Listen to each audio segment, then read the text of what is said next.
Okay, my name is Reverend Joseph Andrew Jensen Sr.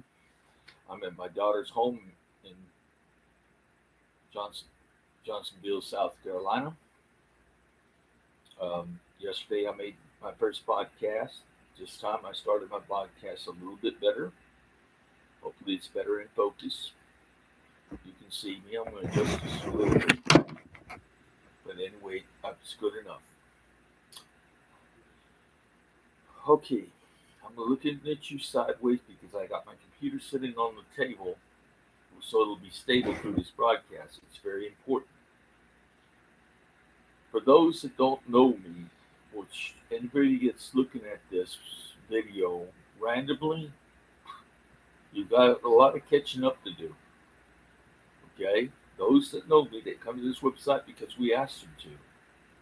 Now, I've been to Africa, I've been to Cairo, Egypt, I've been to Jordan, not necessarily to visit, to get God's message to them.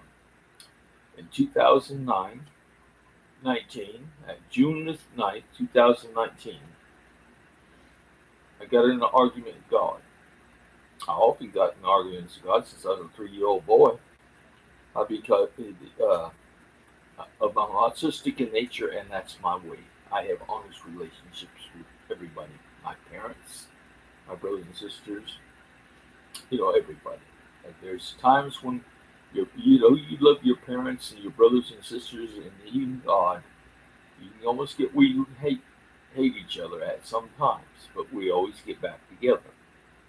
I couldn't live without God. God was always my best friend, my closest.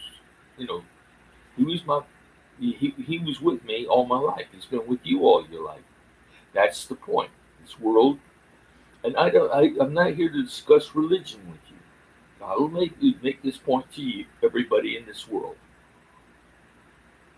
The point of the matter is, God's message has changed immensely from when I wrote it and started writing it on June the 9th, 2019.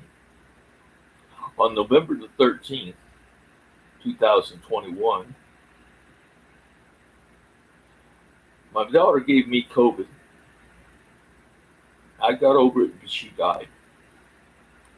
I would have much rather have been dead, being in her place right now, and her alive with that back then her 5-year-old daughter,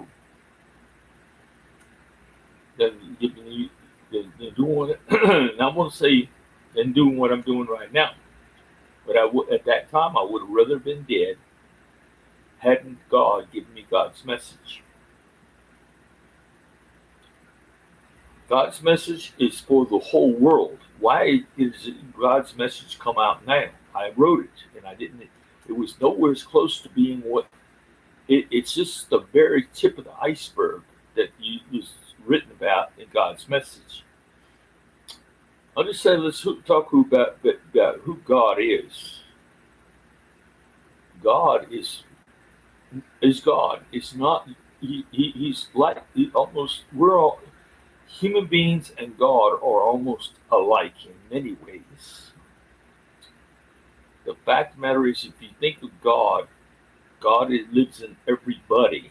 I don't have to prove that to you. It'll prove yourself. If you're breathing, and you can hear my voice, and you can understand, and you can figure things out.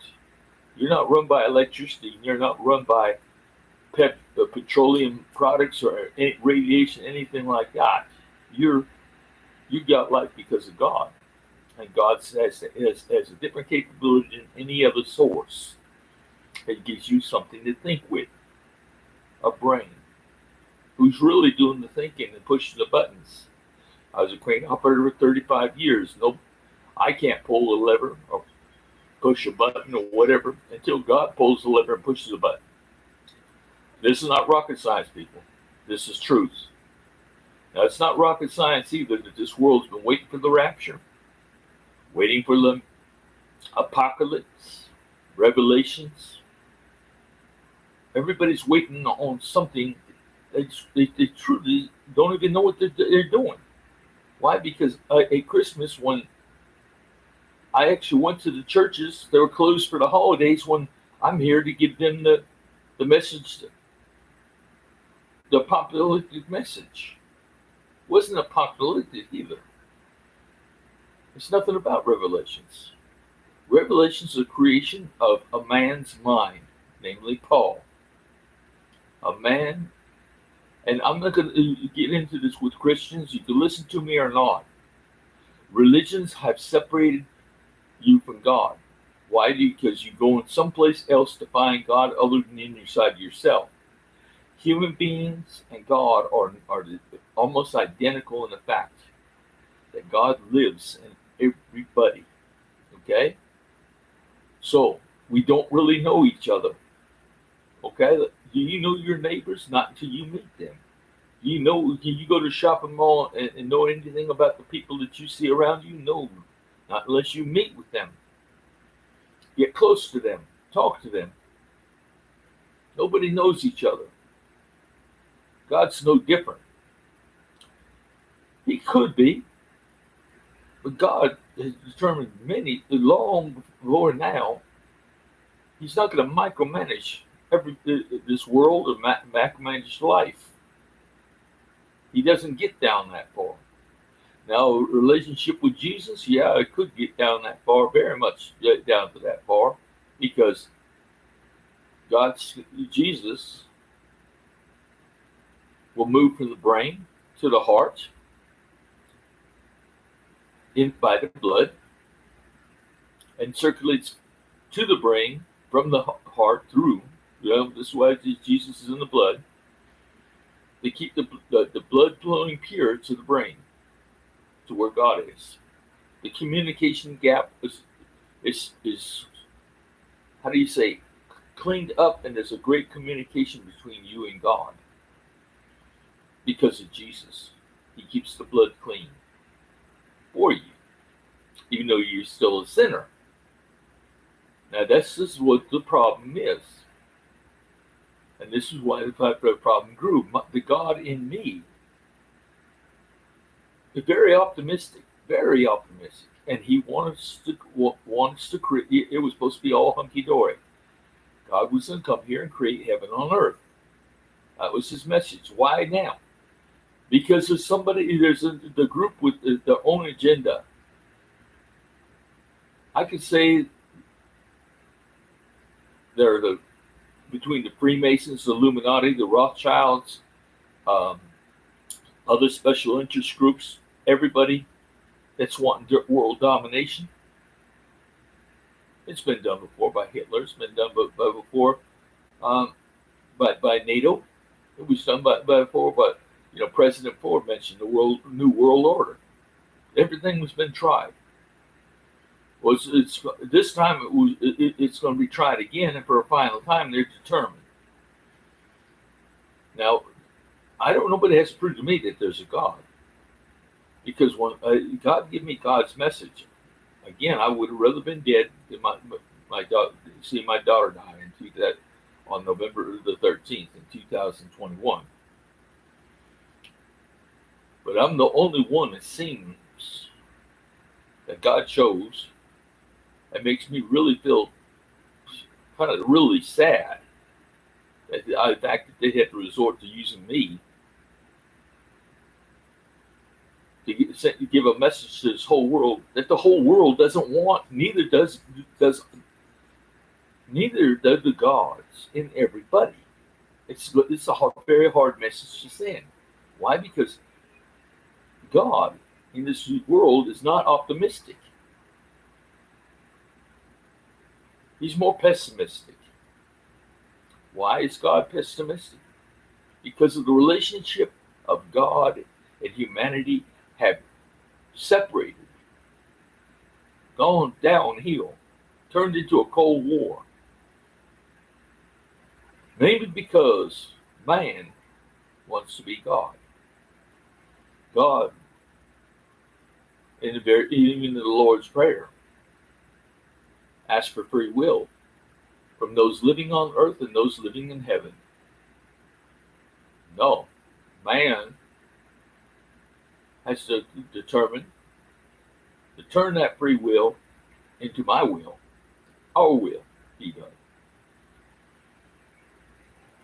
We got to the point where we scared God. So did the animals that turned wild. Scared God that he has no control. He has control in the sense that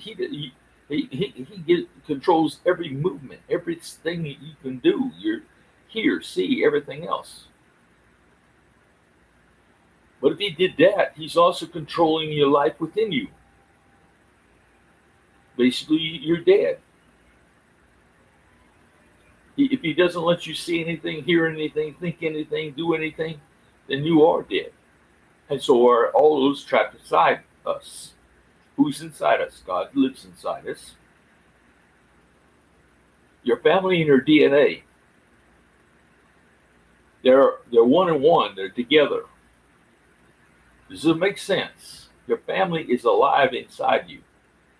My message, what he gave me in June the 9th, 2019, was, Joe, please quit blaming me. I don't have hands. I don't have feet. I don't have hands to help you or stop anybody. I don't have feet to run, save you from a fire, or to go run and put a fire out. I don't have a mouth to call 911. Now, obviously, that's when I became a minister, because this word was going to get big. And God chose me, and I had to become ordained, get ordained, and I was doing it at the same time. Because, again, he controls all the synapses of my brain that shoot off at the same time, turning on the lights. We're the ones to blame for this world, the separation from God. By claiming our own free will. We were given instructions at the very day when Adam and Eve were told not to eat of the apple. Whatever. We debate whether it's apple or peach. It doesn't make no difference. This is not the point. Listen to what I'm trying to tell you. We were given a set of rules, and we were supposed to be caretakers of the world. Adam was given a job to name everything, every animal, every creature in this world. Eve created, and Adam together created a language that still lasts today. And now, right now, I'm not going to go into all the explanations, but I'm just going to tell you, we messed up by declaring that we have choices. We didn't have to listen to God. And when we did that, God, how do you say, he was sad at first. Then he went from being sad to being mad. But then he figured it out that he can't do a daggum thing about our free will. Because what's going to happen? We're holding him hostage, we're holding our family hostage, and our unborn hostage. The fact of the matter is, what religion you are doesn't matter. Right now, I'm in Muslim attire, and I've been talking to Muslims for the last 3 months, or at least the last 2 of the 3 months. It's just letting you know, the Muslims are, I'm finding out that they were almost expecting this. They knew something was up. Though it's not written as accurately as it is in the Bible or the Torah. The Torah doesn't really go into the end of time. Neither does the Quran. But the Bible certainly had a lot to say about it, and they were totally wrong. Why? Because my God, at the end of the writings in Matthew and Mark, there was changes made to Matthew's writings after Matthew died, and there's even a thing in Ezekiel written from the Old Testament about the end of time. It's going to be catastrophic, and they wanted to keep that theme from Ezekiel's vision. Anyway, getting off of I'm autistic and I get off the track, but today we're staying on point. The point is that God came back now because somebody else has another agenda. Well, the evidence was, as soon as I got on the plane, the first place I went was to see Joel Osteen in Houston, Texas, on the biggest church in the United States. It actually wasn't the first church I went to. I went to one that is actually Otis comparatively big, just about the same size.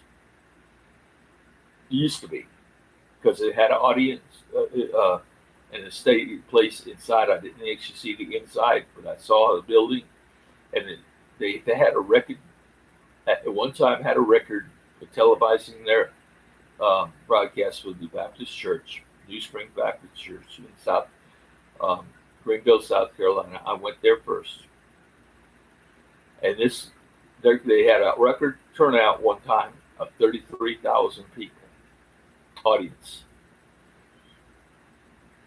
Joel Osteen has assembly is about 15,000, but they have like 3 services every morning, close to 50,000 in attendance on a regular basis on Sundays. They're packed. They're packed all the time. People go there. I don't know if Joel Osteen lost any, but he gains as much as he loses apparently. But to me, I mean, God wanted to see him. I wanted to see him, and I love the adventure, and God loves the adventure. That's what we're all about.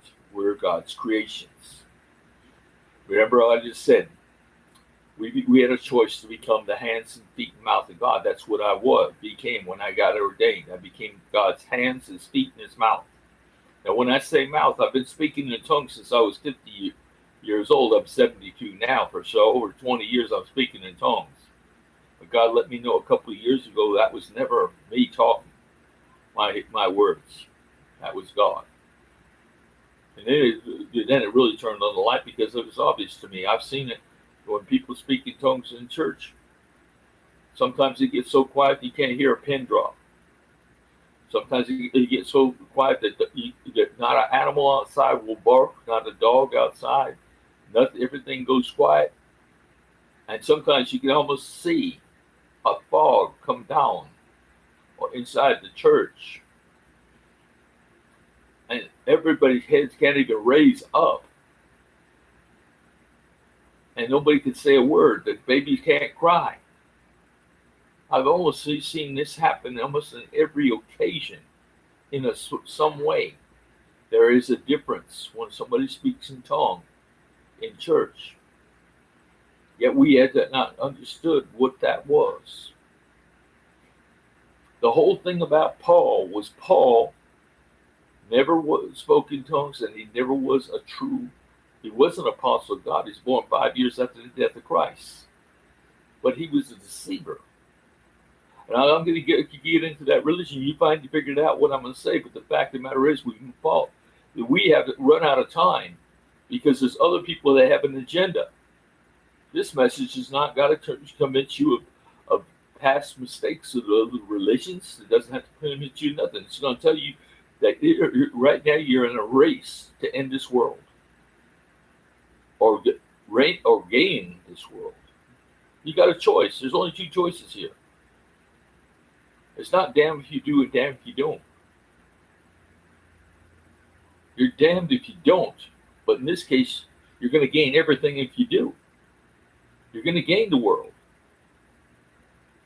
And listen to me, I'm going to tell you exactly how. This involves your money. It involves everything that you have. And I'm not here for donations. I'm here to give you GODScoin. When you go to the bank and open up the bank account, dollar for dollar, whichever you donate, and any currency of the world, whatever you donate, it's going to be matched by a GODScoin evenly per unit, which our unit's $1. If I was in Burundi, let's just stay with the dollar right now. If it's $1, you'll go for dollar that you're not really donating. You're getting out of the world's economy. Not to be threatened by it if something happens and the economy collapses. GODScoin is still going to be worth more than it was before it happened. In other words, when the Great Depression was going to happen in the United States again, you're not going to lose a dime, you're going to gain. Because what you're going to find out that you're going to find out that because you got your money out of the banks and out of the government's control, out of the world's control, out of everybody's control, and it's safe in God's control. The banking has to do with get your thing. I don't want your titles to your houses. I don't want your titles to your cars. I don't want your assets. I only want to get it out of the world's hands, where it's not controlled. So everybody in this world needs to go to the bank when it's called for, even now, even this very second. Go take you and your whole family, even a newborn child, or take your grandparents, take everybody in that household. It's going by household. Even if the person in the household is not related, bring them. They're under the control of that household by whoever's got 18-year-old and older, can do their because somebody physically has to go to the bank to withdraw their funds for them. Well, they have to, and they will. Everybody that's 18 and older, when you go to the bank, go get the GODScoin accounts. Use your own money. But open a GODScoin account right now. Everybody within my voice, anywhere in this world, go open a GODScoin account and earmark these accounts of the whole family. Everybody in the family has to have a separate account. And when you get this, you open these as separate accounts. Earmark it. Tell the bank you're earmarking it for GODScoin. Okay. Title that savings account for GODScoin. Then start putting money into it. Now the money's going to be directly deposited into my account. Oh, you trust that? I'm not going to touch that account. That's going in there. I don't want anything of yours. I don't want anything.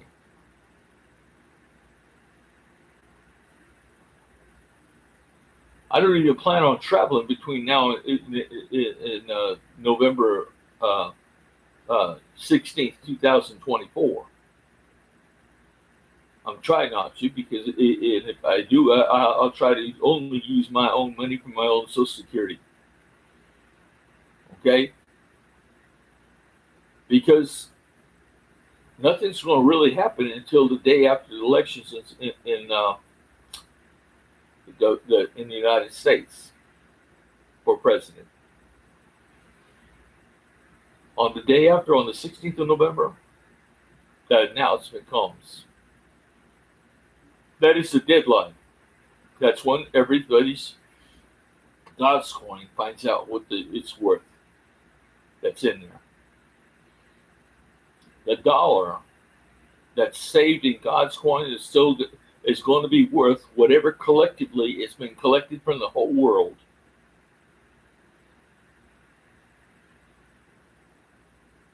And divided by the number of accounts. Does it make sense? The number of accounts will be equally divided. To how much? But by the number of accounts.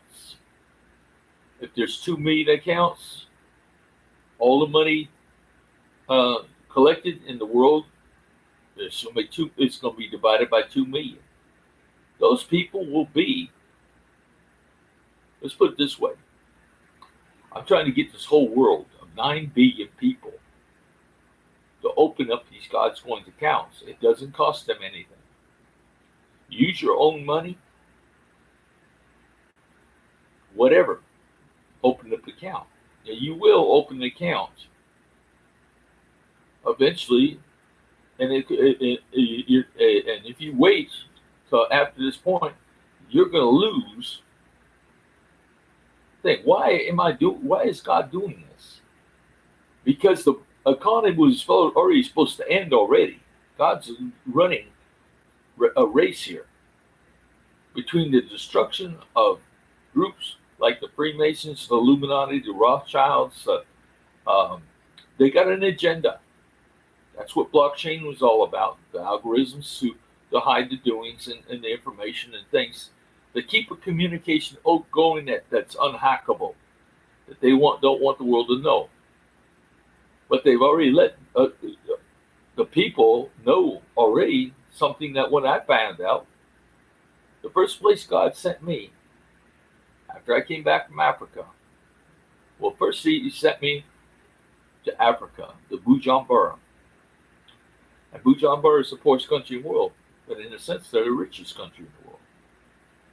I spent 8 days without electricity. Why? Because the power plants that they have, a lot of their power is generated. It comes from the generation. They don't use diesel fuel. They use actual clean kerosene in their vehicles, in their trucks, their buses, their cars. Not the cars. The cars use gasoline, but in the diesel trucks and buses that they put out so many emissions, they don't use this. They use clean up kerosene that you can burn in a household without a chimney.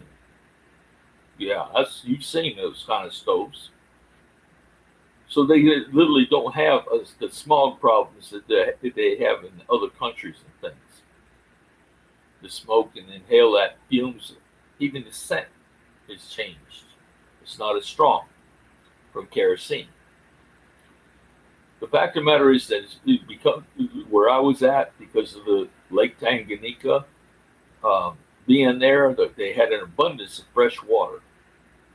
They could bathe 3-4 times a day. If they're a servant in the house, they can bathe 3, 4, 5 times a day and change clothes. Why? Because that's what they do. They wash dishes. They clean the house. They wash the cars. They wash everything. So every chance they love the opportunity to get wet and change clothes and get clean. They do their task first. They wash the dishes. And the reward is that they get to take a bath afterwards.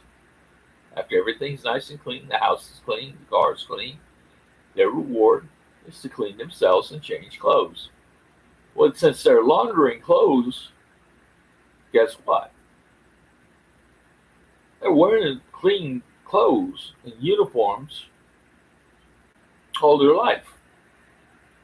It's just the simple fact that they're getting wet, they do their job washing things, and they get to take and put on clean clothes in between. Because they're cooking for the same people that they're feeding, they're eating the same food. They got it really figured out. Now, when the gasoline and petrol shortage came because their country couldn't afford it, the crude oil that came from the Norwegian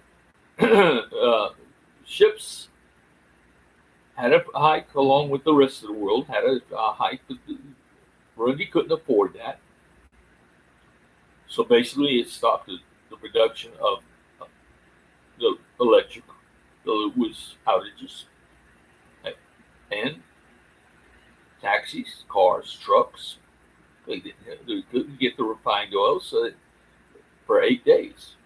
I was there during the most important time. For any other tourists and looking for attractions, they would have been hated this. They'd be talking a lot different about these countries. But I was there to learn and see. God sent me there for a very good reason. And I found out the smiles were on their faces. They were the happiest people in the world, especially even when the cars went down. Why? Because these people can walk 20 miles in the morning to work, doing their things, together on rough roads that are very hard on the springs, the brakes, the thing. I mean, these roads are really hard for an animal to walk on, to be on, or especially a car. They tear a person apart. But not for the Burundians. Now, these people can also have to carry their own water in actual jugs that hold almost 6.5 gallons of water, pure water. It's not drinkable water in the sense. It's the water they use to wash with. It's very clean water. Don't get me wrong. It's not this is they shower with it. They wash their cars with it. They water their lawns with it. They use it to flush their toilets. They have plenty of water for that. You can put it on the stove and you can boil it, and it's drinkable. Because in their country, bottled water is the only thing they can afford. That's basically all you can afford is bottled water. The food is not is there, but it's growing. They grow. If you got a papaya tree like um, Marcel had in his yard, he got papayas. Now they love gumbo. That's okra. Gumbo and okra are the same thing in Africa, in John Burr. And they grow 3 different sizes of okra. There's a small, medium, and large. Any way okra is cooked, I love it. Okay? But that's one of the main things. Fish out of Tanganyika. This Lake Tanganyika is almost like an interior freshwater ocean. Kind of like you just step back and you journey to the center of the earth. All of a sudden, you're at a freshwater ocean. Huge. I mean, they can surf on waves on this thing. It's a huge. It's just like being at the ocean, but it's not. It's all fresh water. It's soon enough to fish run like schools, like they're in the ocean. There's a fish there. It's bigger than a sardine, a little bit. But the fishermen cast their nets and they bring in thousands of these small fish that are so good tasting. That's another big part of their diet. That fish from Lake Tanganyika is a very, very good eating fish. Sure, you got to put up with the bones, but what the heck? You're getting a good meal out of it. The fish is not big enough to be filleted, and it's not, since it's a little bigger than the sardine, they're not edible. So you got to pick the meat off the bones. And the Burundis know how to do that very well. But things that the people in Burundi know how to do very well is to walk, carry huge loads. A woman could carry that 6.5 gallon container on her head and hold it with 2 hands, or even 1 hand, going down the street. Their backs carry loads of huge weight. A lot of times they have a stick and everything. When they use a stick or something like that, they're balancing 2 of these 6.5 gallon containers on each end, either sideways or in front. One in back and in front. One container in back, one, but it's always balanced. They can balance it on their shoulders. They can balance it on their heads. It's crazy to see somebody carrying that much weight. I would imagine it's close to 80 pounds. 40 in the front, 40 in the back. Women do it. Even children do it. It's amazing. And they always do it with a big smile on their face. They don't. They would rather walk and be together talking and enjoying their trip going to town 20 miles. 20 miles there and 20 miles back. It's nothing to them because they love the time. They're together, enjoying, conversing with each other. The good test of every country, when you go to every country, is to see how clean you are. Is look and see how much trash is being developed in the streets.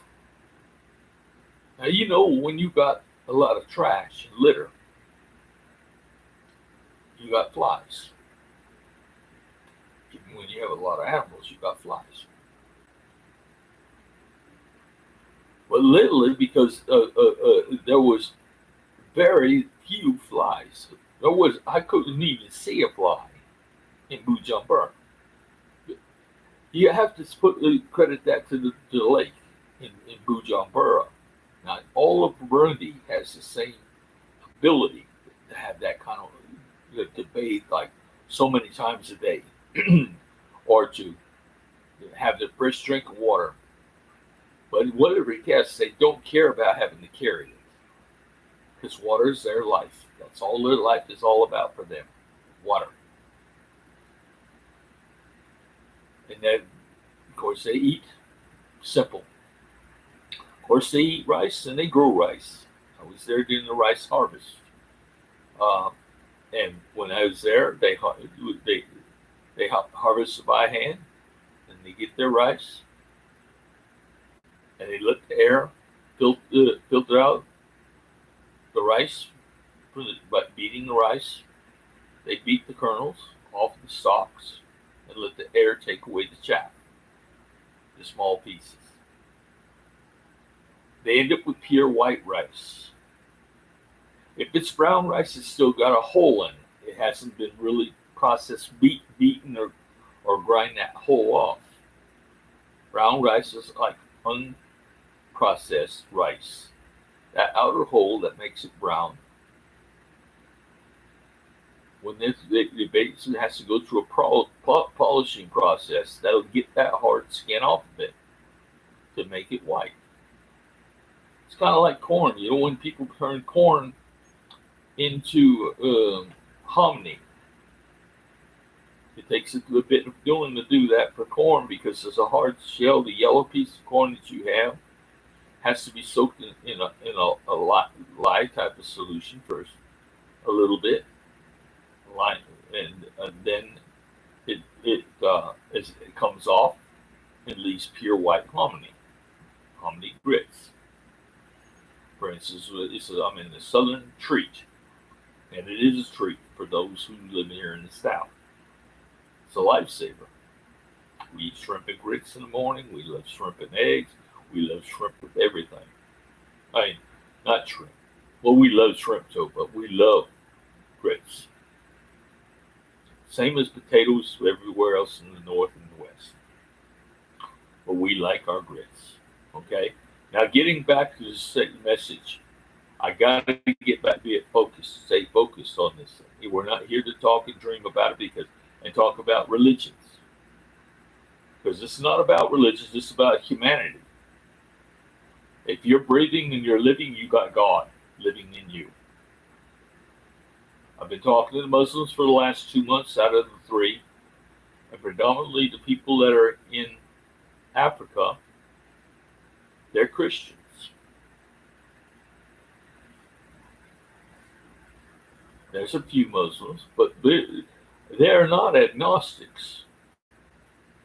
But they could be of no real religion, because some of religion hasn't got to everybody in this world like it was supposed to intend it, like it was told to Christians, go out into the world and preach the gospel. No, they got to their neighborhood and that didn't get much further. Oh, they counted on missionaries to get to a little part, but they didn't have anything to do with it but their donations and their prayers. What is that, people? And then how many preachers in this world have claimed everybody's going to hell? They don't have what they have. We are not only hypocritical, we have offended God so badly. There's a war going on that God, even the God inside me that wants to build heaven on earth, cannot seem to get it done. And there's a race going on. It's the reason God came back here and gave me God's message. That's what my message is all about. This is very urgent because there's people here that were already on borrowed time because their agenda. Now, one of the places after I was in Africa I got right back on a plane and I went to Cairo, Egypt. Thought I was going to make a documentary. Didn't really know what I was going to be up to against, but I ended up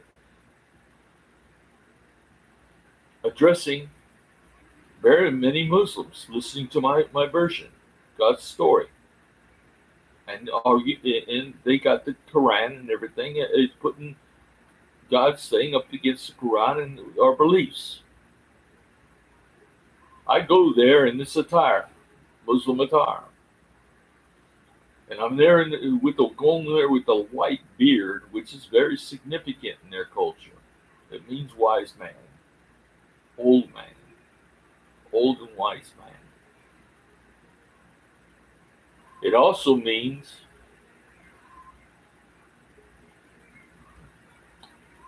it doesn't also mean that. That's just a thought that I just had, and it's stupid. This means that I'm old.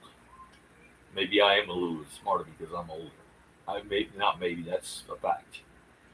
The thing about it is God came to me with a message on borrowed time. Because there's people here, before it was the New World Order during the days of Hillary Clinton, had Hillary Clinton declared martial law, got in, she would have immediately declared martial law to confiscate the weapons of the United States, everybody in the United States, except for the criminals that they use. They're the ones that created Antifa. They're the ones that created ISIS.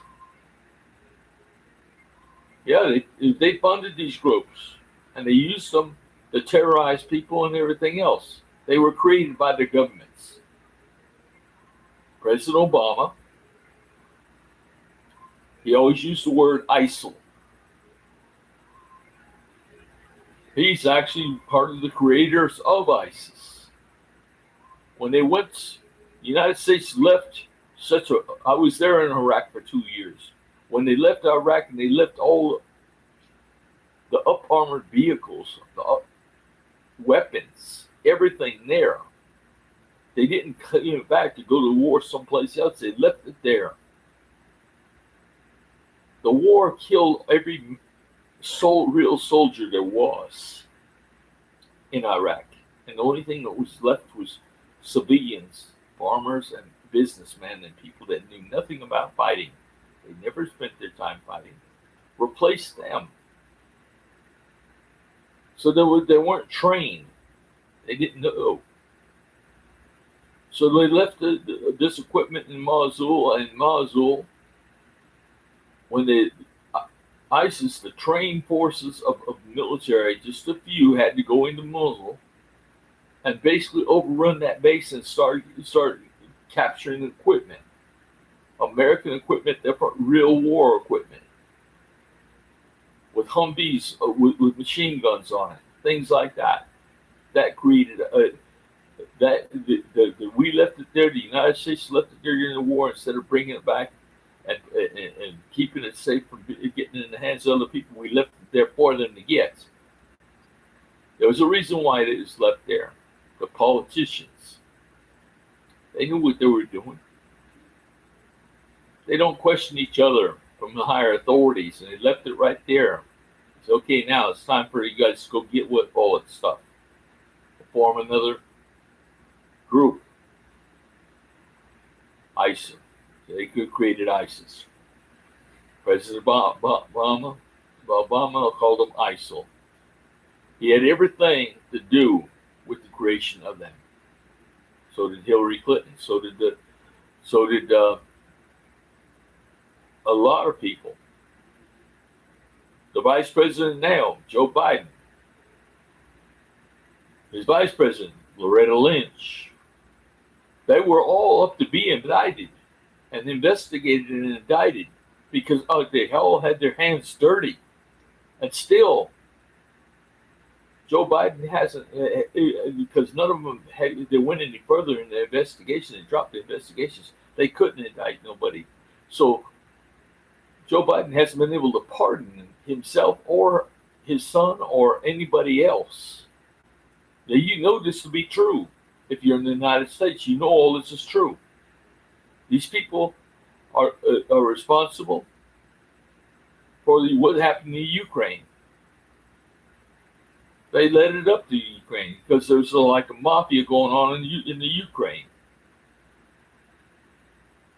Oh yeah, nobody really understands the war. They're not talking about the reason why they started the war is because it was a mafia that's running the gas company and the oil company in the Ukraine with the Russian pipeline that goes all the way to Europe, Spain, Italy, and France.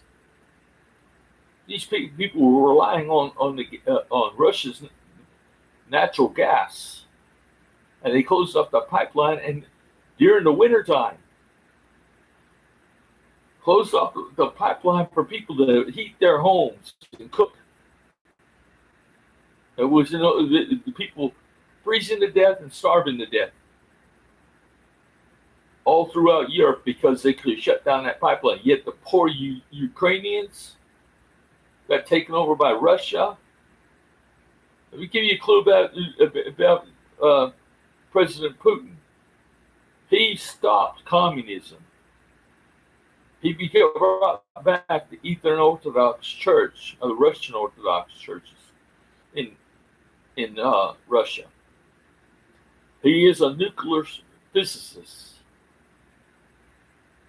And he knows he's a very smart, not only very smart man, he's a very religious man. And we're pointing fingers at him just like churches point their things at people and judge people. Well, yeah, really don't know nothing about them. Yeah, they're busy, everybody's busy pointing fingers at each other. But yourself, God's in here. You're not God. No, God's in your brain, but you're not God. We're supposed to be doing the will of God. God's in here. We're supposed to be doing what He tells us to do. And everybody can hear God, but they don't want to acknowledge God. They're not going to acknowledge God. Why? Because they're going to lose their power. Like they feel like a robot that's under control with something that's inside us. Oh no, I got free will. I do as damn well please. This is what's going on. So there's a cold war going on between God and us. God is scared to death of us. I said when he started out, he was sad. Then he got mad. But then he found out he can't do nothing about it, so he turned as cold as he could. As cold as we have been to God. Now, Muslims are some of the greatest believers in this world. I'm not going to point them out as being the best believers, but they certainly do believe in God, at least so for the majority of the God. Show that they believe in God. But that's not true either. Just because they are on their knees 5 times a day and praying. If you don't have a personal relationship with God, listen to me, every religion. If you don't have a personal relationship with God, you don't understand that God is here, your family's inside you, and even your unborn are created there inside you. I explained that when you're playing in puddles and little girls are playing with baby dolls and boys with sticks.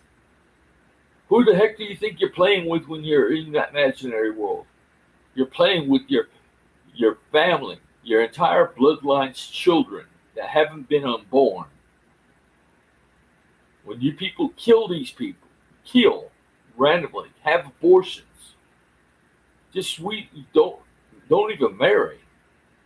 We have cut off the birth, the reborn. Nobody can be reborn again. Born again? What's it actually mean? Jesus said, "Lest you be born again, you shall not enter the kingdom of heaven." What is the kingdom of heaven? First off, the heaven means living. They're living with it, dead and alive. You're living on earth as it is in heaven. Living. The kingdom of God is living. God is energy. E equals MC squared. E means energy. E equals God. You given the life. We could just change that to L equals MC squared. But even that's wrong. I've said it because the mass might be a given. It stays the same. But the speed of light can change. God changed the position of the planets and everything else. I explained that before. They can't. But it's not getting into the physics. I am just getting into the logic. If you're hearing my voice, you got to get your money safe. Because it was already past the time when they were supposed to have locked down this world and started collapsing the economies of this world. Using blockchain, using uh, the technique of, how do you say, electronics. It was just a way that they can make sure that they can control people with unhackable power to do as they please and control this world's economies, to make everybody subservient or slaves to their governments, to the secret societies, to the special interest groups of the world that want world domination. They want to be God. Not even God wants to micromanage this world. When He gives you God's coin and you go get God's coin to keep your money safe, you are getting there. You're going to receive more God's coin than you are money. It's going to be equal dollar to dollar in the United States, I said. It's not going to be equal when it gets to Burundi. The unit of measurement for the Burundian franc is 5,000. It takes 5,000 Burundian francs to make $1. So it's going to be 5,000 times more than they do get in America. Because a Burundian franc is going to be worth a God's coin. A God's coin in America is going to be worth, on June the 16th, $50,000. A God's coin. So in other words, anybody after November the 15th, 16th, in the United States will have to pay $50,000 to earn a God's coin, to get a God's coin, just like it was a Bitcoin. But it's not a currency. It's a share. And the person in Burundi will get a Bitcoin, get a God's coin equal to a Burundian franc. So they'll get 5,000 for every dollar. 5,000. So whatever your thing is, you're going to be prepared to get a lot of money real fast. God has one way to solve this whole problem, but He didn't expect to have any problem from the humanity to build in heaven on earth, or He didn't expect to have any trouble with the God that lives in everybody. But little did He understand about the Cold War going on between humanity and what's going on. They don't want to see heaven. They want to see us reach our demise so they can start over again without the same problems that they had. Forget about humanity. They're already too corrupt beyond saving. That's the way, I don't know whether it's majority gods or minority gods, but that's the way God is divided against Himself. And we're divided too, because we're divided between those that we're supposed to be doing God's will, think they're doing God's will, but they're really not. You gotta have to do more than just believe. You're gonna have to do some research on what you believe in. You're gonna have to do some thinking about what you really believe in. You just trust that book and you trust the way it's written. You better figure it out. Christians, you're looking to the sky. You're looking to the heaven. You're looking to every place but yourself for God to come back. And you're going to church to find God. You're talking about God's coming from heaven. Where the heck is heaven? Heaven's inside you. God's inside you. So how far have you gone and disrespected God to think that you call yourself saved? I told you there is no hell. It's a relative term. I've lived in hell and I've been through hell. Psalms 139. Read it. Lo, I make my bed in hell, lo, thou will be there. Even if I make my bed in hell, lo, thou will be there. God even uses the role to turn. Even if I make my bed in hell, lo, God will be there. That's telling you right there, it's not a physical place. If I lie down and make my bed in hell, guess what? God will still be there. Doesn't matter where I go, I can't hide from the Lord. He's got his hand on top of me, behind me, around, surrounding me. That's the way David wrote it. He was there pretty close to being right. But he still didn't realize God was inside of him. The reason why God's so close. What I'm trying to say is make sense, people. And you have no choice. It's coming. It's too late. Why? Because when I got to Cairo, I met with the Muslims, but one of them was a heart surgeon, a cardiologist. I speak with him 2.5. He become a great friend of mine. I don't really know his name. Remember it. 2.5. He wanted to learn what I knew, and he knew the Quran and everything like that. And he's a smart man, and he questioned everything, and he can't understand. He asked questions even like, how can a man live inside the belly of a whale when it's got 4 different stomachs like a cow, and each one of them, the person would be processed, and God was able to explain the whole situation to him.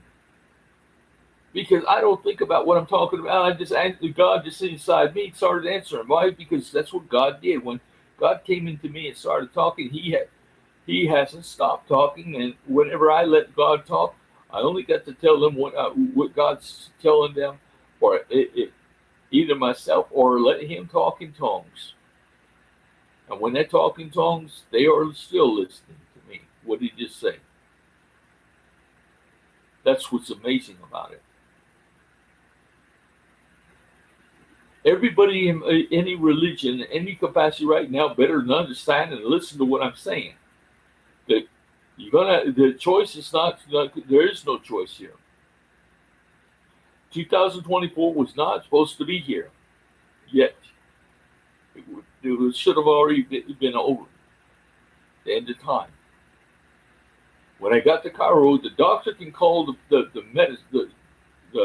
medication, the exact name of the medication that's under FDA approval right now, up for FDA approval, decide whether it's going to be a prescription drug or not. Whether they can mass produce this pill.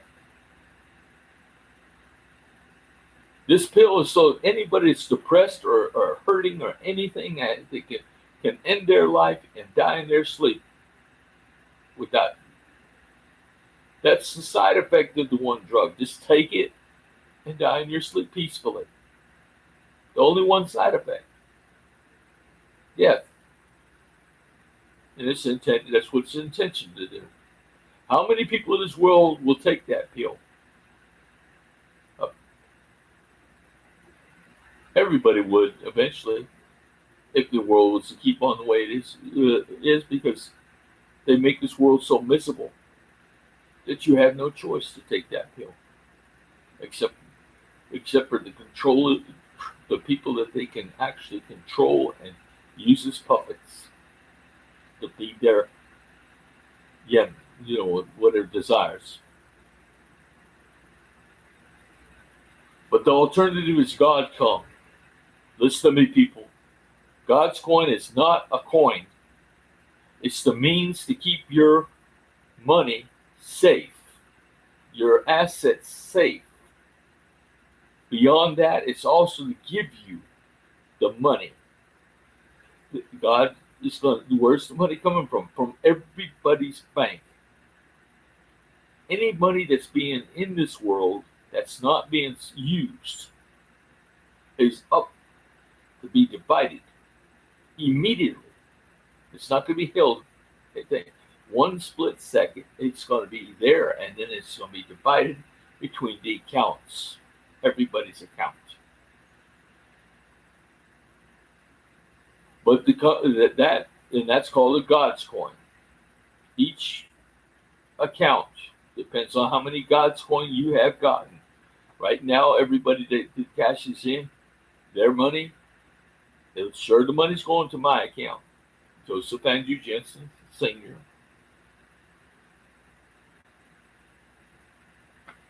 Whether you put Reverend in front of that, whether it gets to that account, I'm not touching that account. I'm not using that account till November the 16th. Your money's safe. You got to trust me on that. The fact of the matter is, on the number the 16th, then I'm setting it. Then I'm setting the prices on the coins. The GODScoin is worth $50,000 American U.S. So if you got 2 million GODScoins already in the bank, or whatever, 250 million, multiply that by GODScoin. Put that in GODScoin and multiply that by $50,000. Okay, each GODScoin is worth $50,000. How much money does everybody have then? Even if you had 200 GODScoin, multiply that times $50,000. Even if you only had 2 GODScoin, multiply that times $50,000. Whatever you got, multiply it times $50,000. That's the benchmark. Right now, the Japanese yen is worth 1.5 times more than the dollar. So when you say that they're going to have to pay $75,000. The Japanese yen in Japan, the Japanese will have to pay $75,000 to get 1 GODScoin. In Burundi, the Burundian franc will be equal. Now, when you start this immediately, when you start donating the money, I'm not really holding on to it per se. But for that, just a small length of time, less than 6 months from now. And in that 6 months around, then it gets dispersed. That lump sum gets dispersed. Every Palestinian will get 10 GODScoins. Every person in Jordan will get 3 GODScoins. Every Jordanian will get 3 GODScoins. Every person in Palestine will get 10. Everybody that's living on the Gaza Strip will get 100 GODScoin per family member. Come on. If you got even a newborn, or the oldest person, whoever's in that household, even if they're not related, if they're in that household, they will get the GODScoin to sign up for that GODScoin account. When you go to get that GODScoin account on November the 16th, every bank will be prepared to already acquire a phone representative of whatever phone that the company they recruit to be there to hand a brand new phone. If it's Apple, if it's Samsung, if it's Android, whatever phone company wants to work for that bank, will be there to set up that phone with facial recognition. Open it by your facial recognition, by your voice recognition, by your fingerprints, and by your grip. Once they set your phone up and get you your phone, they'll close the phone and you'll reopen that phone for the bank and hand that phone to the bank. If you're 18 years old, only the 18-year-olds and older will get the phones. That means the grandparents will get a phone.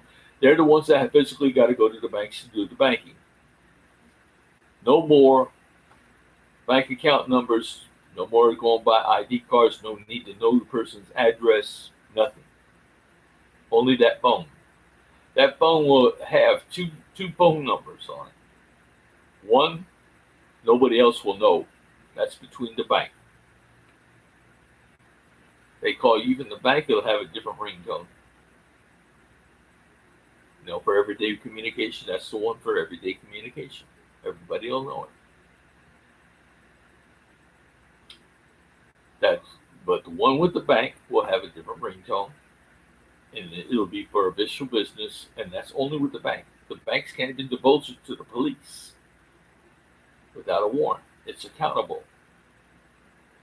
No more data transfer anywhere in this world. All data is going to be shredded, just forgotten, except for the medical data on anybody. Prisoners will be, everybody, getting released. A second chance in life. Everybody's being released. When they open that GODScoin, go get your family, go get your friends, go get them and go. Because each one of it's going to be a millionaire. Over a millionaire. You're going to get so much money like the manna from heaven. But it's only for good for 20 years. The dated GODScoin that you get when the GODScoin comes, it's going to be for 20. You got 20 years to use it or lose it. When you got 20 years to use it or lose it, that means that you are to party, buy yourself cars, build yourself a home, get your family, go buy yourselves wardrobes, go buy yourself massages, go clean up, get a beer, go take your family out to suppers, get some wine, relax, go to the spas, take luxury aircraft first class, or better than that, go to luxury class, cruises, luxury class aircraft, fly the skies with no thought to how much it costs. Just do what you want to do. Don't try to be cramped in anything that's like a sardine can. You know what I'm saying? You don't have to be.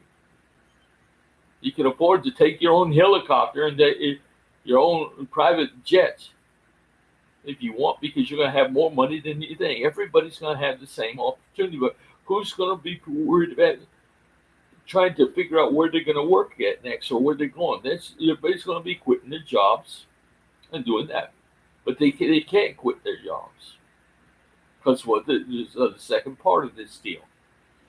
When you're at the bank, you're issued that phone to do your banking. Somebody in the house will have to come to the bank and do the banking. They have all the accounts on that one phone. So anybody 18 years old can go do the banking, withdraw what they got to have for that you want, the family needs, right? And that's the banking part of it. At the same time, everybody's registering the boat. First boat that everybody's going to make in every country and everywhere is going to be able to boat from home by that phone. No more third-party recognition, no anything. We got it right there in our hands. We got facial recognition, voice recognition, fingerprint identity, grip identification. That is it. No more paperwork. Nothing with passwords. Nothing with, you don't even have to tell the person your birthday. They got enough information, hand them the phone, open the phone, and it's all there on there. And the phone recognizes your fingerprints, and it recognizes your face. That's way on more than anybody's been doing so far when it comes to voting. And we'll vote from home. Then our votes in the future will call for transparency in governments to go on to be on reality TV, to be voted on 24 hours a day, 7 days a week in every country. It'll be 100% democracy if everybody has a GODScoin account open. And they need to have it, because that's going to stop any special interest group, any government, any secret societies, anybody with a different agenda. Who's going to want to take the pill when you're given all the money you could possibly have? It's like you just won the lottery or robbed a bank. And it's going to keep coming. It's not a one-time thing. It's just going to keep on coming. And it's not just for one generation. It's for every generation, future generation. Now, what have they just done? You made it where everybody can vote. You made it where everybody is going to have unlimited funds and access to money personally. You got rid of all data. You released all these prisoners and everybody back into society. But who's got time to do anything, get themselves in any mischief? And if they did get themselves in mischief, guess what? Those accounts can be, what do you call it? They can be suspended. Pending investigations, that's the money for the investigators will not be the FBI, the CIA, and the people that you know. There'll be private investigators to try to find out the dirt on you from the start with no special reason to nuts. They'll find everything they can against you to get you indicted. If they can't find anything, sure, you'll be reimbursed and you'll get more because you're bound to find out who set you up. You're gonna find out the people that created your problem starting out with, or you're gonna find you be found guilty, and that's you're gonna lose part of which you already lost the money for your investigation. Now you're gonna lose part of your money that in GODScoin that you have already accumulated, risking all of it. Part of it or all of it. So when I give this money to even our enemies, that current enemies, China, North Korea, guess what? They got to behave.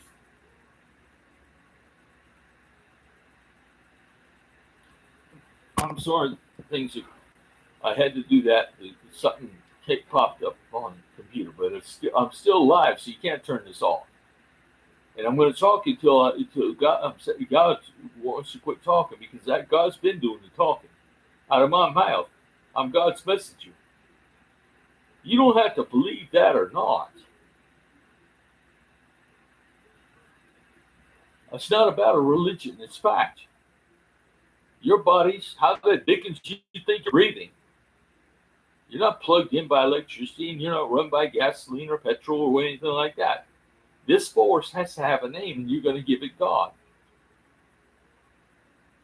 And we're just giving it the word God or Allah, whichever you want to call. There is no such religions that only separated us from God. God's living inside you. Where you go find out about God by talking to a stranger that doesn't know you? That's so daggum. That's so far out there that you're going to go there to find out about God because God lives inside you. Come on, people. The truth of the matter is we don't want God. We want the people that don't want God. Not everybody's the same, but they want free will. They want to be your own God. You want to live your own life, and you don't want to be under the control of anybody. That's why God's not popular. God didn't even realize this. God me that wants to bring heaven on earth. It has the peaceful solution. This peaceful solution is as peaceful as when God created the languages at the Tower of Babel. It's a solution that changed this world forever. And this is a solution that's going to change this world forever. Everybody knows the story of the Tower of Babel, every religion. And if they don't, they will learn. And this is the next one. I'm telling everybody right now, first off, I don't have the capability right this second to put my checking account number and everything on the website. But go get to your bank and open an account saying GODScoin and put everything you got into that checking account.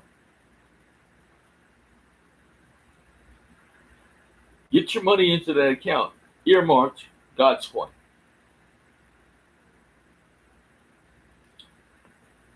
Then, when I'm able to publish the numbers, that money will be, I'll put the number for people to send it directly or banks to already know it, transfer those funds exactly to my account. like I said, I'm giving you the GODScoin at the same time, dollar for dollar, unit for unit, Burundian franc. If you're in Mozambique, it's going to be the Metal. I keep on putting. Anyway, what I'm saying is every country. If you're in Colombia, it's the peso. If it's in Japan, it's the yen. If it's in China, it's the renminbi. Everybody in their own currency unit of smallest unit, the dollar. We're not getting in cents here, but in dollars. The yen, the peso, whatever your currency is, it's going to be matched per unit by a GODScoin. So though a GODScoin is not going to have a value yet, it still's got value because you just turned in all your assets. So if I was able to just say gold, gold, you wouldn't know the exact how much the gold is worth. You just know it says gold. Well, this case say GODScoin. You got this much GODScoin. Now on November the 16th, or even sooner, if the world demands the sooner, it will be divided up by the number of accounts. By November the 16th, there ought to, it'd be nice for me to know that I got 9 billion accounts open by November. I need 9 billion accounts. Everybody in this world to have a GODScoin account. I'm saying this right now. And you'll get the number of GODScoin that you have for whatever assets you put in there. Put all your assets in the GODScoin account. Every bit of assets. Because everyone, if you don't, and you just reserve some for later, you're going to lose well, you go ahead and do whatever you want. But put something in that, earn as much GODScoins as you can. You're going to want it in GODScoin versus the alternative. The alternative is whatever the world order was going to come up with. These people currency that was going to come here, that blockchain was supposed to be, it's electronic currency that is not going to be Bitcoin, it was going to be their coin. Whatever name they were going to give it. Because they were going to fulfill that prophecy of 666, the mark of the beast. Yeah, whatever that was, that mark of the beast, that prophecy that would be implanted in you or in your forehead or whatever it was supposed to be. Yeah, they wanted to make that prophecy as close to being coming true as possible because they're saying, well, this is already prophesied. They wanted to turn it into their own religion of how they were going to make this earth back in to make it as close to that one prophecy that came about from Revelations. So GODScoin is not the 666. It's trying to give you an alternative to getting that 666. Now, I already told you, how did I actually go? What drove me to go? What drove me to get on a plane and go to Cairo? How did I end up in Cairo and meet with a doctor that knew the exact name of this medicine that people will die if they're depressed or hurting, they just want to end life? And who wouldn't want to take this pill if they would have kept on messing with people, shutting down their phone systems, shutting down their electrical grid, shutting off the water, turning things? They just keep on getting worse and worse, controlling people by whatever means they could mess with you. Take away your money, take away your home, take away your life. You're going to want to take that pill. Then what happens when everybody's dead? That's God can't live. He can't live because he has no place to live. He can't live in you no more because you're dead. Your family can't live. Your family, your DNA is not going to live. It's suspended. It can't grow. Nobody can be reborn again because you can't have children. You didn't have children. You destroyed the ability to have children. So nobody lives again is born again. To go to the spirit, the kingdom of God, the living. Think about what you guys have been believing in. Well, Christians believing that it says, "Thy will be done on earth as it is in heaven," means as it's been being done in heaven, the people in heaven are living. The people within your DNA are living. Why wouldn't they be? Your blood runs through every nerve sensor in your body, your every cell. What they don't have is hands, feet, and mouth. And when I went to Petra, it's very funny about Petra because I went to see Petra. I didn't have the money or the means to get to Petra. Physically, there's no way I can walk and get to Petra. I mean, it's a hike for anybody. These young people are going hiking. They're wore out at the end of the day that we're in there. I was right there at Petra within 6 miles of Petra. But I see these people that stayed in the hostel where I was at. They couldn't get there. I mean, they go there in the morning. They come back that evening, wore out. Young people, college students, people that just got out of college, going there, and they're wore out. How can an old man like me that can't even? I'm blind looking down.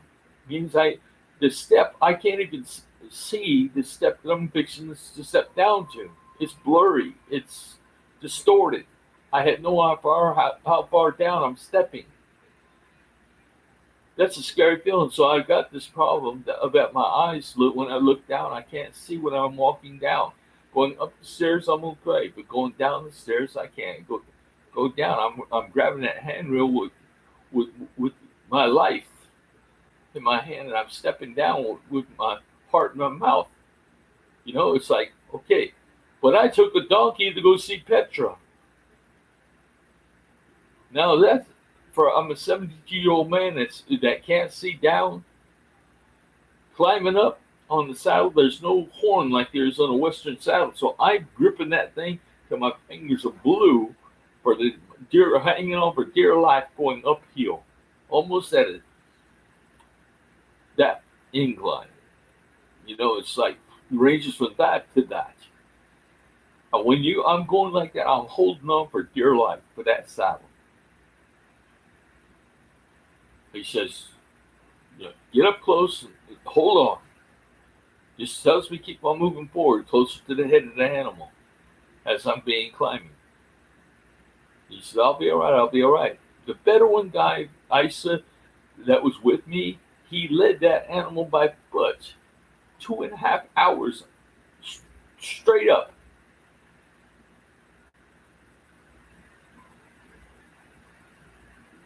Over an hour and a half. But I was up there for 2.5 hours. We did some visiting when we were up there. We went to see the souvenir shops and talk to the people up there. But when I got to Petra, that trip going up, that was a ride. Who was I giving a ride to? I given a ride to God was inside me, my family inside me. And I was praying in tongues. And there was Allah was having his words. I know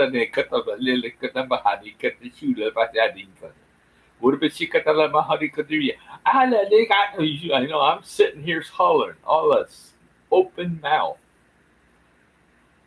And also the words like harishma or something like that means like telling the animal go straight, you know. I'm hollering this whatever harishma, whatever, just as much as he is. And he's telling me I'm scaring the animal to shut my mouth. He's telling Allah, please shut your mouth. You're scaring the animal, you're scaring us, you know? Because I was just letting Allah, in speaking in tongues, fly. out my mouth.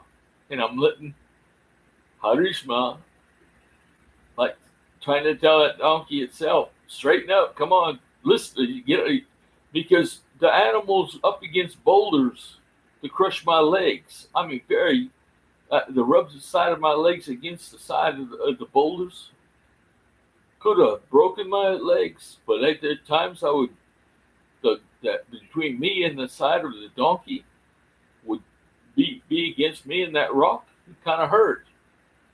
I was worried about them breaking my leg, but he had to tell the animal, come on, get back in the middle. I know that God, Allah, whatever name you're going to give it, inside me was laughing. He having a ball. So was my family. I know God was laughing. I know my family was laughing. They felt every emotion. They felt every bit of my scaredness, but they didn't have to go through it. That emotion. They just enjoyed the feelings, the rushes, and they knew that they were safe. They knew they're safe. They're not going to get hurt. It's like when you're in heaven, you don't have to fear getting sick. You don't have to worry about pain. You don't have to, because you're not going to feel nothing. And you got a way to control that, because you're safe. Well, they're laughing. They had to be laughing. They were hysterical. God had to be hysterical. Going uphill to Petra was one thing. Coming down, holy cow! And he had told me, please don't yell, don't talk, keep my mouth shut. Oh, I'm holding my breath. They try not to talk going downhill, and I am so damn scared. It's like I was just jumping out of a plane. You had no idea how mad, but God had every, and they're laughing. They're enjoying it. My parents, and even my unborn children that live inside me. Not just my children, my grandchildren, my children's children, all the children that already, the day that God thought about you, creating you, and chose your mother, you as a couple to have that child. You could have been in kindergarten, so all those time that you would, from the day that God created you, decided that your parents to come make you together. Go check out those circumstances. Ask your parents what they went their paths crossed. It could have been as 20 years before, and that's when he actually created you, because he knew exactly what you look at. He looks at your parents. He sees your mother and father. Now he's deciding exactly what you're going to look like. And what that's what God is, the creator. And he does it when he has a chance to imagine you. And he imagines you, and he imagines he imagines your parents being married, and he imagines your parents what you'll look like. And he creates it all spiritually. But then spiritually, I just told you, spiritually, you are really existing. It's kind of like the Matrix. You're living. You're living in heaven, in God's world of the living. Heaven is God's world of the living. You're either living on earth, or as it is in heaven, or in yourself, in your DNA. God's will on earth, or as it is in heaven, as it is in your DNA. The third party that's living in you is your unborn children, of not just you, your own family, but everybody in your bloodline's family. That's a big group of children that love to play. God loves to play with them, and you do too, because when you was a kid, when you was playing in a mud puddle alone, you wasn't alone. You was playing with them. When you was playing with little girls with dolls, they were playing with them. When you got little boys with sticks, they were playing with them. That's what we did. And everybody knows that feeling. You have a feeling that you've been someplace before? Guess why? Because you've been there before. You've been there before. You just wasn't there physically. You was there in spiritually. Spiritually still means you was living. You've been there before. That's when you travel. You take God with you. You take your family with you. You take your unborn with you. This thing that happened to you and to everybody on this earth and every animal with DNA, anything with DNA, plants, everything, life is unique to all of us that have DNA. Whether it happened on other planets, of course it did. Of course it did. We're not the first. We won't be the last.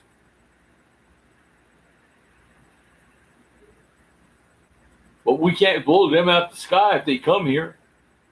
They're scared as us as God is. Because that's all we're going to do is kill. Our own free will and do our own thing. We haven't learned. Maybe they have. Maybe that's why they don't attack us. They just come here to observe us every now and then. To see how far along we come. I'm sure after this, God finally makes his way to earth, they're going to start coming to us on a regular basis if they're out there. Why? Because they'll know they're safe. God can explain them. This is what the world has to look forward to rather than taking a pill to die in your sleep that you're going to want to take.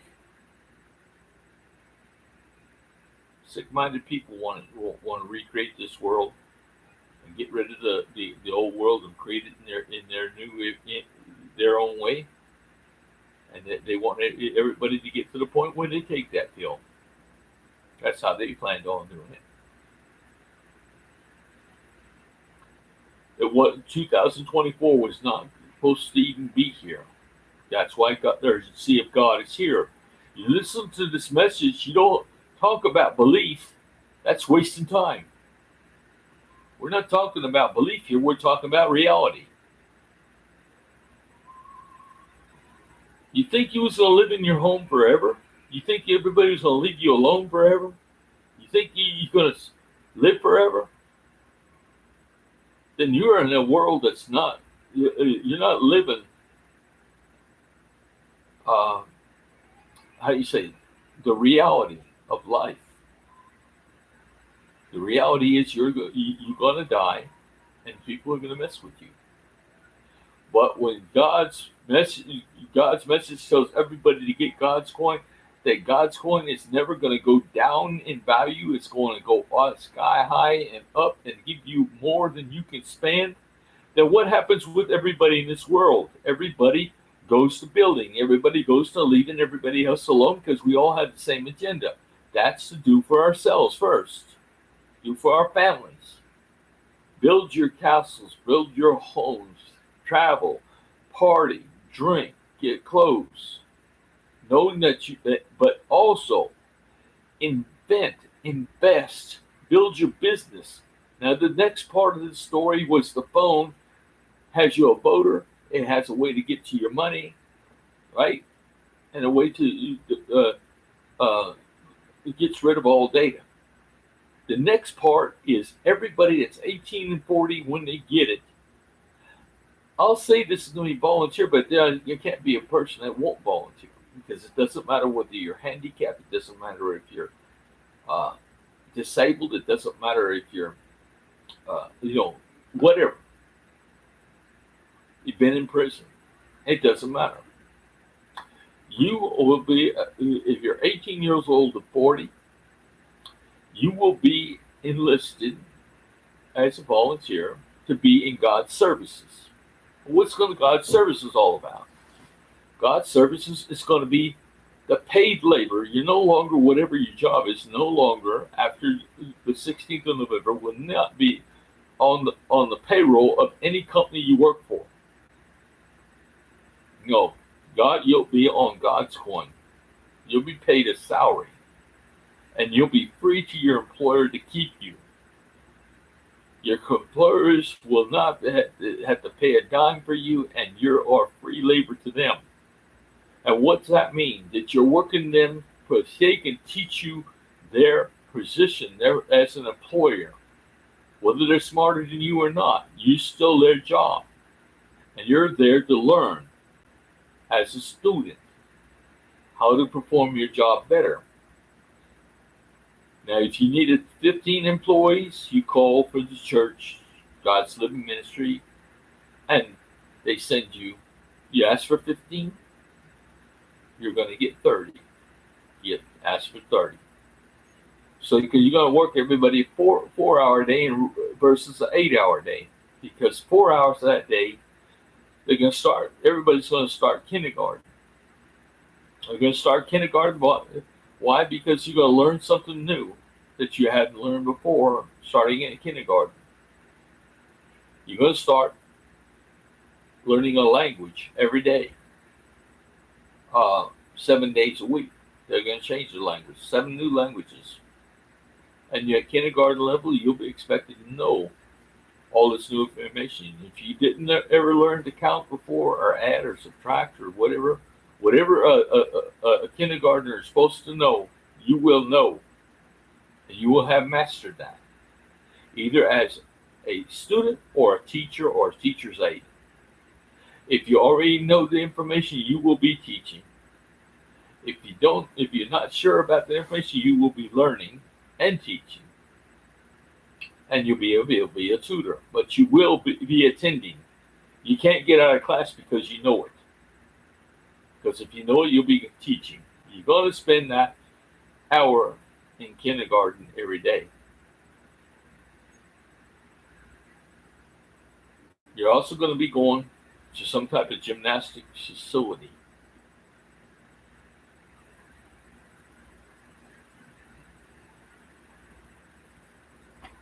To, how do you say, I don't know, you go there to stay healthy. You're paid to go a little bit free. God's going to teach everybody martial arts. Not any martial arts. It's called Kempo. The Kempo is a martial arts that's based on never killing nobody.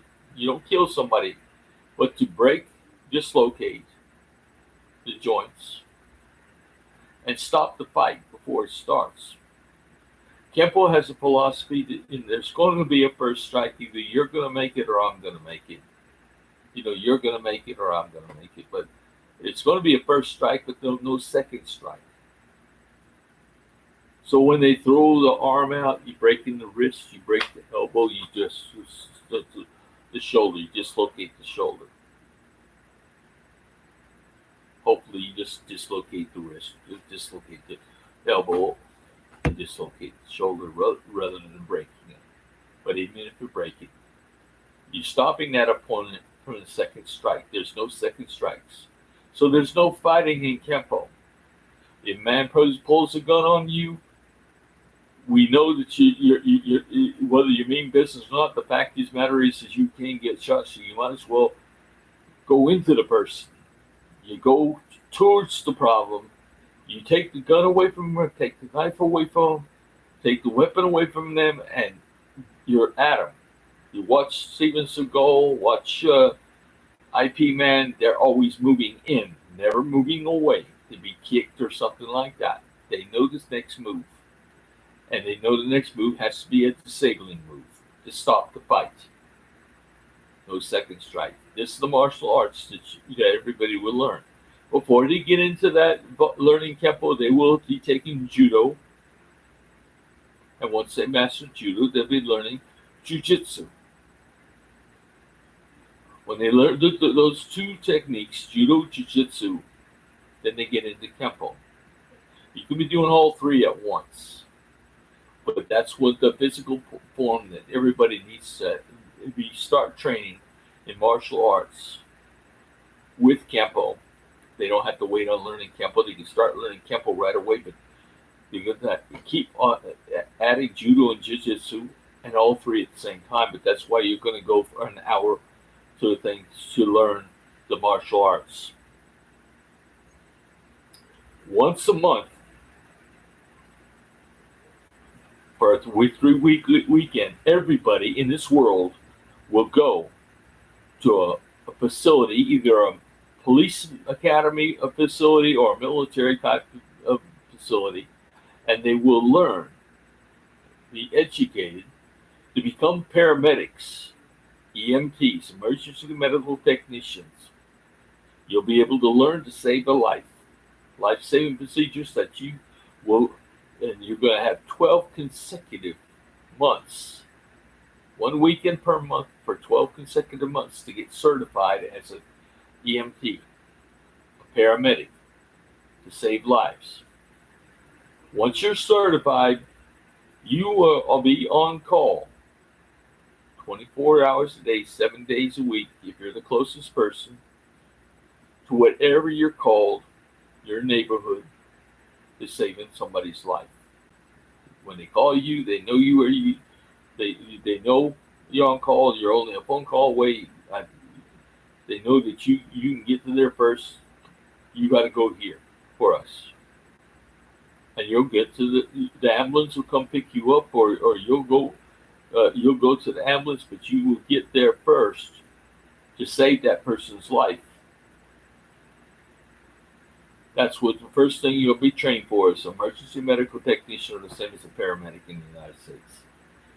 And that's the next thing everybody there in that facility is going to learn how to do is shoot. Shoot the newest AR-15s or AK-47s, whatever type of weapons the military uses. You will be shooting, and the choice of sidearms. And you be learning to shoot for the hands and feet, not the head and chest, and not the arms and legs, for the hands and feet. If you already know how to hunt and that, you will still be going there to relearn to shoot for the hands and feet, and not deadly force. And you already know that at the same time you're learning to save lives. But they are going to be retraining to shoot only for the hands and feet. We're not out to stop God and end life for your families, God's, anybody, but we're going to be in control. We got control of you by GODScoin. We got control of you by force if necessary. Just like the Switzerlanders and Swiss, everybody's in the military. Men, women, everybody. Even handicapped. Anybody can do anything. There's no limit. You can't restrict them, because all of a sudden that gives them no reason to learn. When they want to learn, everybody wants to learn, no matter how retarded they can be or whatever it can be, they are still have a life and want to be challenged. And they want something to do in life that makes it meaningful. So between the ages of 18 and 40, once you're certified after a year, then everybody in every country will be given a gun safe, a vault, put in the home with weapons, with everything that's issued to a policeman. All the armor, body armor for actual war, which means steel plates and heavy plates and vests and things, and helmet. And it also means light Kevlar body armor. Kevlar vests that the police would wear that are light. You can wear it underneath clothing, they're almost undetectable. But a bullet won't penetrate, and a knife has trouble going through it. Okay? The point of the matter is that everybody's going to have the best. You're going to have the flashlight. Number one, you're going to have the phone. A phone is the number one thing that why police forces are powerful as they are, because they stay in communication with each other. That phone and radios are the key to us being together all the time, knowing what's going on for emergencies, and sticking by each other and helping each other and going on these calls. We can aid the police. We can aid the National Guard. We can aid the fire departments, the ambulance services, the rescue squads. We're there to help, and we're also going to school as part of the 4 hours a day that you're not having to work. So part of it's in the gym. Let's just put it the way God's telling me. So you're going to spend a couple hours a day in classes. Everybody's going to spend 2 hours a day. No, 1 hour a day in the kindergarten class. 1 hour a day doing the martial arts. The other part is your time. You know, the physical checkups could be part of that next 2 hours that you're saving. Go and see the doctors. Because everybody's going to be free labor in hospitals and education, everything's free. All education is free. All healthcare is free. Whether it's geriatrics, whether it's daycare. It's free. And anybody that's working in these jobs already, they can change their job into any job they want to do, because it's free to the people and not to the employers. Who you are and what you've been and what you're doing, that's not their choice anymore. They take who they get.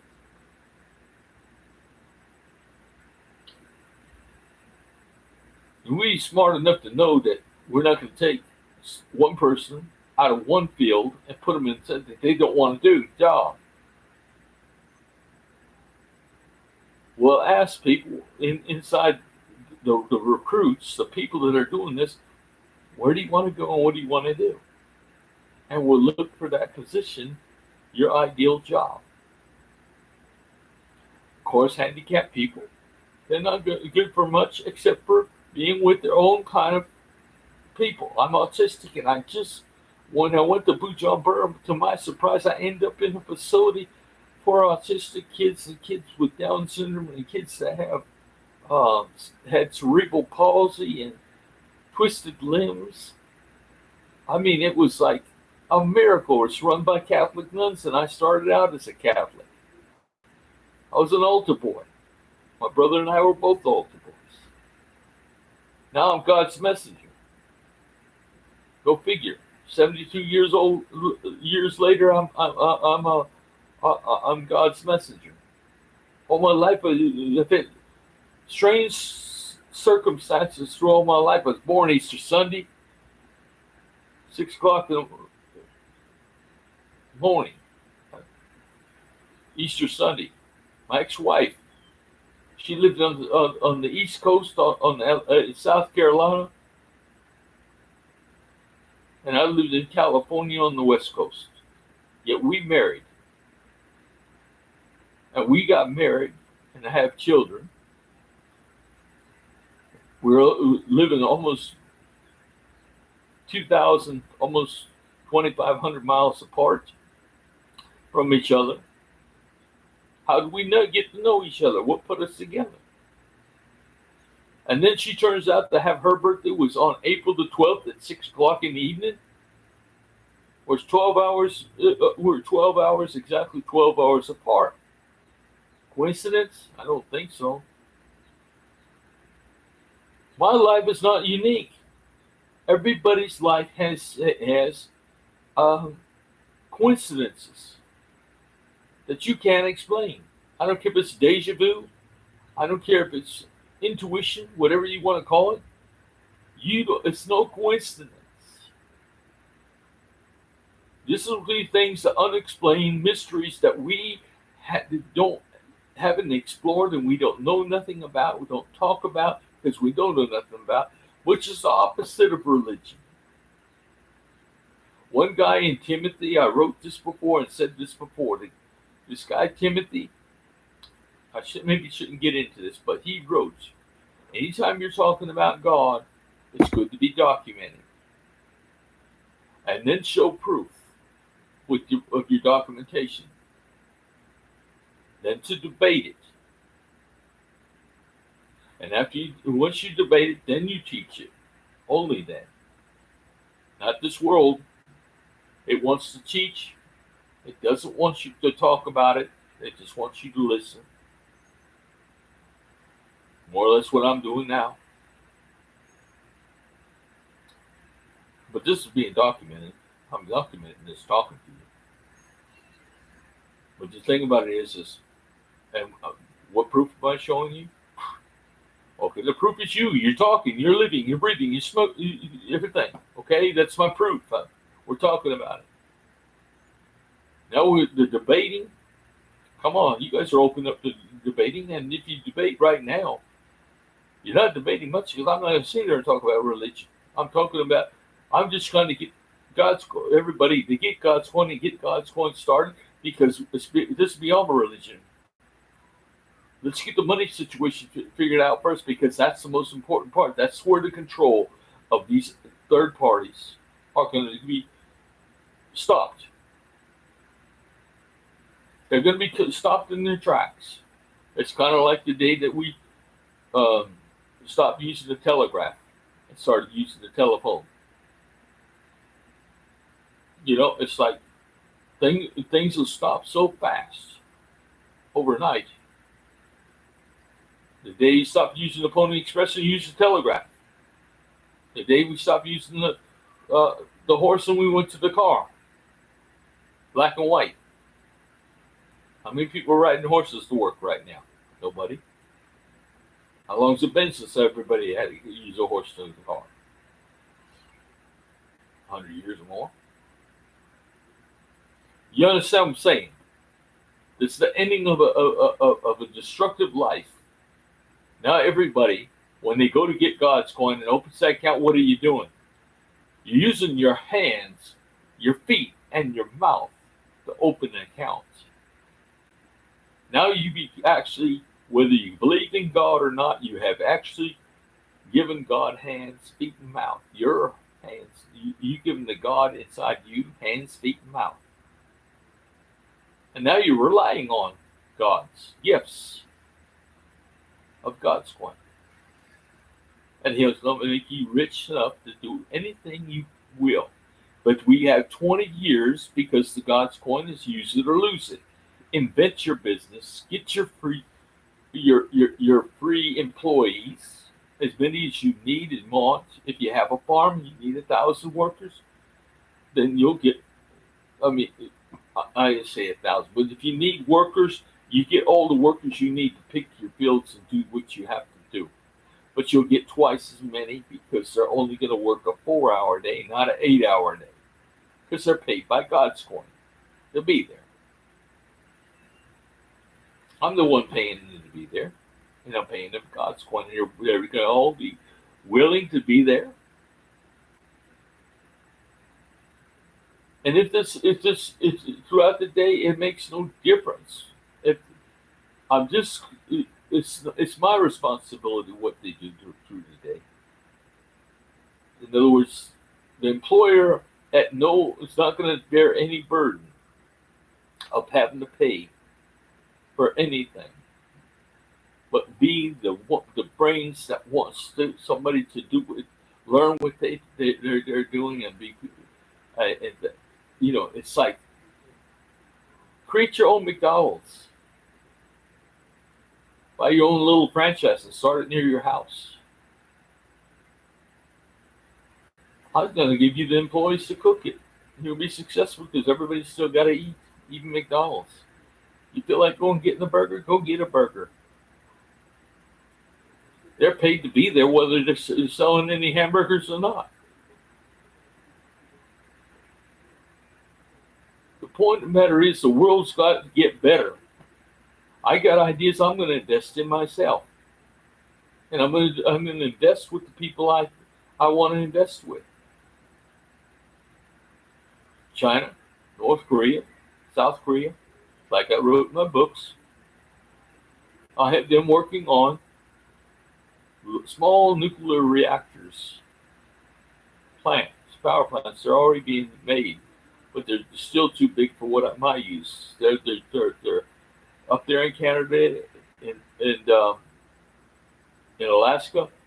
There's test homes, communities. They're being run off nuclear plants that are air cooled.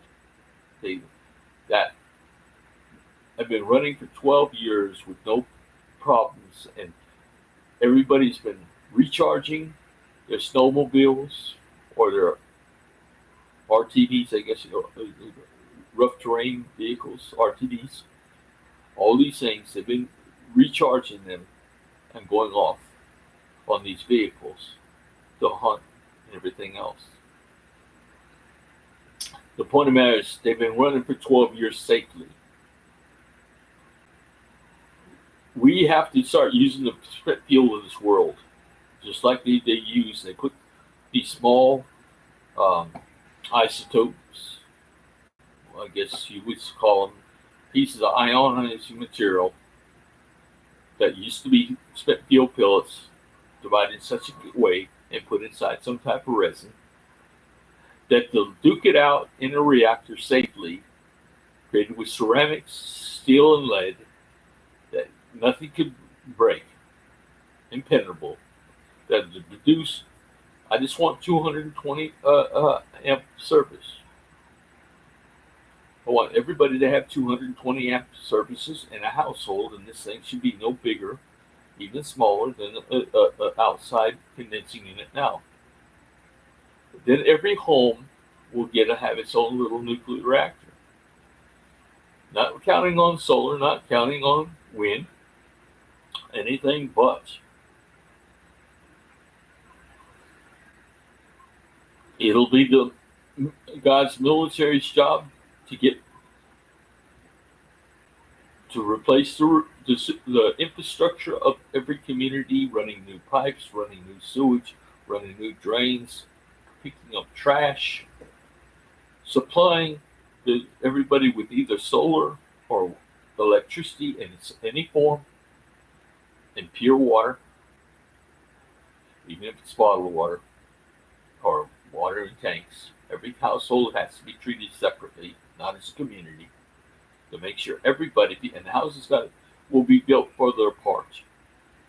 Everybody, because everybody's got to have their space, and as people separate, they're not going to have so much like the friendships, the close friendships where they're counting on each other, relying on each other, and letting each other down, but rather respectful to each other.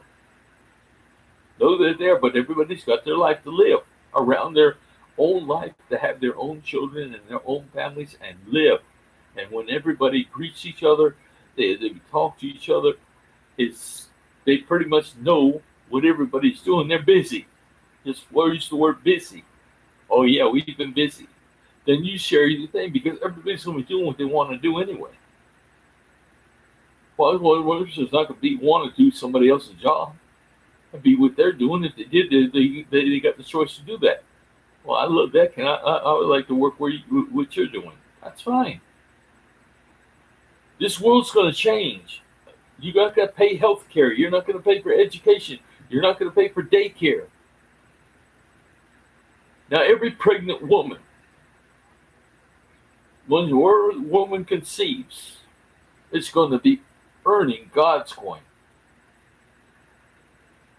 and unlimited money of the currency in their country. Why? Because basically, I'm saying I'm going to pay for everything. Through the GODScoin, I'm going to give the government GODScoin, which is worth $50,000 more than the dollar in America. I'm going to pay for her whole pregnancy, unlimited funds to the whole family. Go buy it and do anything you want, and get unlimited funds for her whole pregnancy for a year. What woman's not going to have children then? She's going to get unlimited funding, and she's going to have her whole family. She's going to have that time off the military, out on maternity leave. family is not going to be required to work during that time. May not want to work, but they're not going to have maternity leave to cover for them either. God's telling me that. They might give them some relaxation, longer weekends or time to spend with each other, but the idea is that the world will figure this out. God's not going to be, is going to give everybody more freedom than you have when it was in control and taking the freedom, your own thing. Well, God's going to give you the freedom, going to give you those ideas and those thoughts of what to do and where to go. You're going to be carrying your family, living and dead, with you, and God with you, every place you go. And the world will soon realize, because they are the hands and feet and mouth, that heaven and earth are now united on earth the way it should be. That's the way life is going to be. That everybody's going to be aware of what's going on. No longer is these books as the Bible, the Quran, the Torah, going to actually be relative to life. You know why? Because those books had distorted life, distorted the thing. They weren't written by the people that wrote the books. Genesis went from being caretakers to Adam being a caretaker of the animals to the last one in Rome states that everything God created, all the animals, plants, and everything for our pleasure. We've been torturing animals. We've been killing animals. We've been destroying plants, animals, all DNA, even our own, with no consideration to our DNA that lives within us, not or unborn. How many is in the unborn? That could be up to thousands, millions. Because generations can have babies too in their generation, the next generation. Every generation has babies. With all those children are still alive. When God created, think about it. When God had to create your image, looking at your parents that He chose for you, He had to create the image of their children and know how many children they would have and how many children they would have and how many. So if he was Abraham, he'd be more than the sand. God's the creator. And when God said the words to Abraham that you will have more children than there are sands and than there is in sand, my God, then God already had to know which each and everybody one children was of Abraham who looked like. And because he thought of it. That's huge. I didn't thought about that before, but that's what's going on. Because God didn't have time to think about you later and add on to you later, because He's dealing with everybody in the world already. You had to be a thought 15, 20 years ahead of time. You know what I'm saying? That's deep. But God cannot stay focused in one small area. I think that's where Jesus Christ comes in, that separates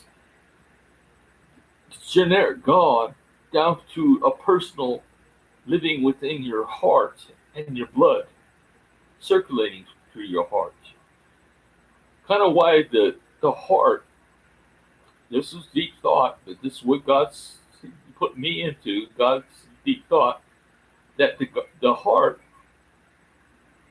as long as we on a ventilator, can pump your blood, keep pumping your blood and giving your body oxygen, able to pick up the oxygen you need to keep on living through the ventilator, though your brain is dead. In other words, God's dead, but the heart can keep you alive. The ventilator can keep you alive forever. as long as it stay plugged in.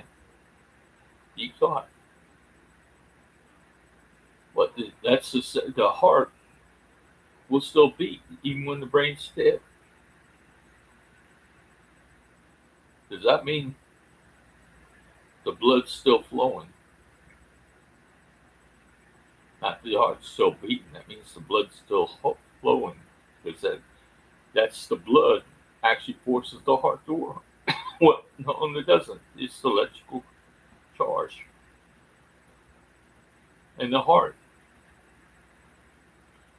Oh, it's getting deep, and it's even too deep to sit here and talk about it with you right now. But you know, the world needs to start thinking about things like this and talking about things like that.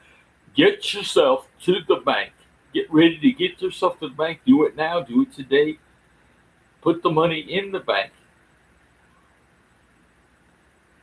Directed to GODScoin, and when I get the address to God's Living Ministry, the money funds will be immediately deposited in one collective account.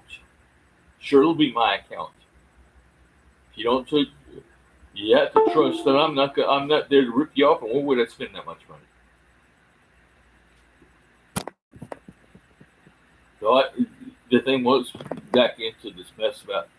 I'm going to stop this video broadcast, and I'm going to put it on. But it's an important video, you got to admit. And it's getting really interesting. I'm not going to talk so much about personal things, you know, Adam and Eve and Cain and Abel and the stories I have to tell you. We're going to stay focused until the money starts coming in. I want to see the accounts open. I want to see money start going into my account. When you open that GODScoin account, I will be getting your bank's the address to transfer that money directly into my account, depositing it. I'm still got to set up that whole banking situation. I have the checking account. I have the account number. I just have to go get it, and I have to publish it. And I'll do that in the next 2 videos. I'm busy right now. Trying to get I just come back from Iraq 2 days ago. From Jordan. And I got to go. I love you. I will say I love you, but I don't even know you. I just know I love. I must love the world because I can't stand. That's right. You know, I just gotta say good night.